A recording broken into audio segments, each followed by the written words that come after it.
Hello guys! Hello. This is for Libra. Okay, Libra, welcome dito sa aking channel, Kapalaran 888. Welcome. Alamin natin, Libra, kung anong messages. Okay, 24 theft. Okay. And gift. OMG. Libra, nandito ka ba? Nanonood ka? Okay, so, unang-una, you will receive unexpected gift in forms of money, like mga material things, like pabor, ganyan, ganito. Okay? So, eto yung pinakamaganda. It's either job. Pwedeng may mag-offer sa'yo ng trabaho, may mag-offer sa'yo ng pera, may mag-offer sa'yo ng kung ano man na i-offer sa'yo sa buwan ng Marso. But you need to be careful be careful din kasi ganun talaga balance, may darating, may mawawala. So, be careful of your belongings, personal belongings, cellphone, pera. Sa bahay nyo, palagi nyong ilock yung bahay nyo kasi possible kayo na mawalan ng pera. Okay? So, next is occupation. Sinasabi dito number 7, number 7, occupation. Mayroon ditong Libra na because of mga obligations mo, duties and responsibilities, yung mga Libra na panay overtime, yung mga Librang nasa ibang bansa, halimbawa nasa ibang bansa kayo, yung mahilig kayo mag-overtime, yung uuwi kayo ng madaling araw or uuwi kayo ng umaga na, tapos makakatulog ka sa tren, makakatulog ka sa bus, you need to be careful kasi pwedeng manakawan ka, or pwedeng, yun nga, manakawan ka, mawalan ka. Okay? So, yun. So, okay lang yung ginagawa nyo na pagiging masipag, but be careful sa mga magnanakaw, be careful sa mga manloloko sa paligid nyo.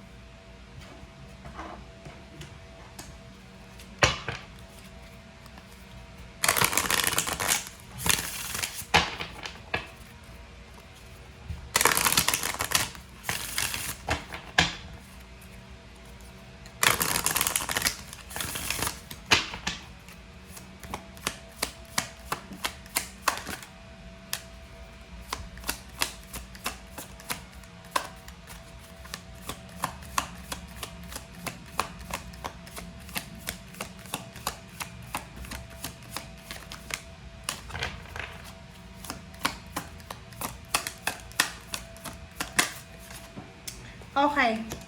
Wings. Libra. Normally yung Libra talaga, isa sila sa mga pinaka-humble, pinaka-hardworking na tao dito sa mundo. But for the month of March, marirealize mo na hindi mo naman talaga kailangan ng sobra-sobrang pera para maging masaya. Hindi mo kailangan ng sobrang impluwensyang tao para mabuhay sa mundo. Hindi mo kailangan ng mga bagay-bagay sa mundo. Ang kailangan mo lang is sarili mo. Kailangan mo lang is pamilya mo. Parang gano'n. So, sobrang appreciation sa sarili mo. Magiging sobrang proud ka sa sarili mo ngayong buwan na to. Alright. Nakikita ko sa'yo, there's parang regrets. Mayroon kang regrets na mararamdaman for this month. But, yung regrets na yan yung magdadala sa'yo ng strength, lakas loob, confidence. Nakikita ko sa'yo dito, it's either may problema ka sa parents mo, sa anak mo, sa relatives mo, or sa kadugo mo. Yung parang nanghihinayang ka, Libra, na ibinigay mo yung pagmamahal mo sa kanya. Nagtiwala ka, parang ganon. But, ang ginawa niya, sinira niya yung tiwala, or parang trinader ka. But, sinasabi ng bara sa'yo dito na hindi mo kailangan kung sino man yung taong yan. You need to let them go. Okay? Let them go, let her go, let him go, or kung sino man siya, babae o lalaki. Sinasabi ng barahan na hindi mo siya kailangan, or kung ano man ang ginawa niya sa'yo, babalik yun sa kanya. And ikaw, sinasabi ng baraha, walang problema. Kung naging mabuti kang tao sa kanila, sa kanya, sa'yo yun. Kasi mabuti kang tao. Kung ibinalik niya sa'yo ay masama, sa kanila din yun. So, yun. Okay, ang ganda.